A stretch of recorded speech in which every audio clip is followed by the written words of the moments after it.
Le rôle de quelques éléments majeurs est très important pour la santé des plantes. Si nous prenons par exemple le cas de l'azote. L'azote est un élément très important pour une bonne croissance des tiges et des feuilles des plantes et leur donne une bonne couleur qui est le vert foncé. Le manque de cet élément donne des plantes qui sont très peu développées, avec un feuillage réduit de couleur pâle ou, si on peut dire, le vert jaune. D'accord? Après, nous avons le phosphore, qui est aussi un élément majeur.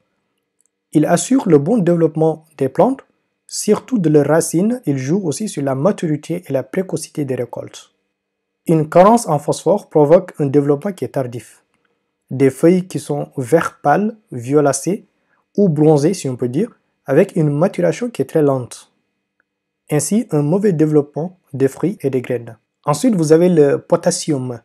Lui, il favorise le transport des matières de la réserve de la plante, ainsi que le développement des racines, des tubercules, des bulbes.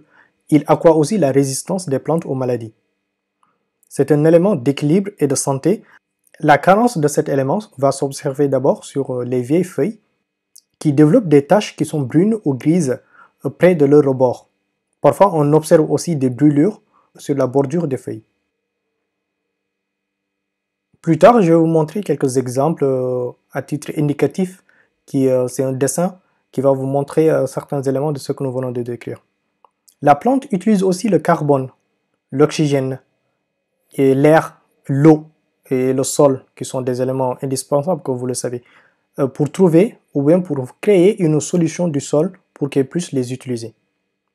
La présence et la disponibilité de ces éléments dans le sol en détermine ce qu'on appelle la richesse naturelle du sol.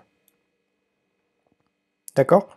Voici les exemples de carence. Là, nous avons une plante qui est très saine, donc qui est le vert foncé, ce que tout agriculteur a envie de voir au sein de l'exploitation.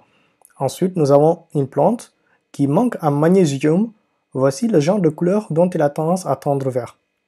Nous avons aussi le manque de potassium qui s'observe. Comme nous avons expliqué, vous voyez bien le rebord de cette feuille. Vous avez aussi une plante quand il manque de fer, qui est un peu plus, parfois, si vous avez le mal à le déterminer, il a tendance à se confondre avec celui du magnésium, mais sauf qu'il est beaucoup plus avancé au niveau du fer. Et enfin, vous avez le phosphore, une plante qui manque de phosphore. Voici l'exemple qui peut vous servir d'indication au niveau de l'exploitation.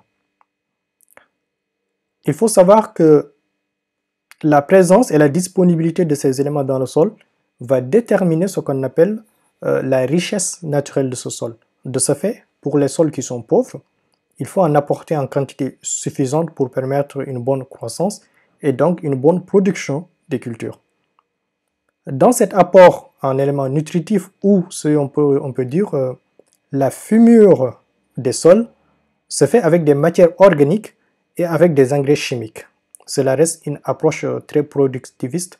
Dans le cas de ce cours, nous allons nous limiter uniquement à présenter ces éléments. Enfin, nous arrivons à la question qui est légitime. Bien que nous avons parcouru tous ces éléments, reste à savoir, à se poser la question, quel est le type de sol idéal?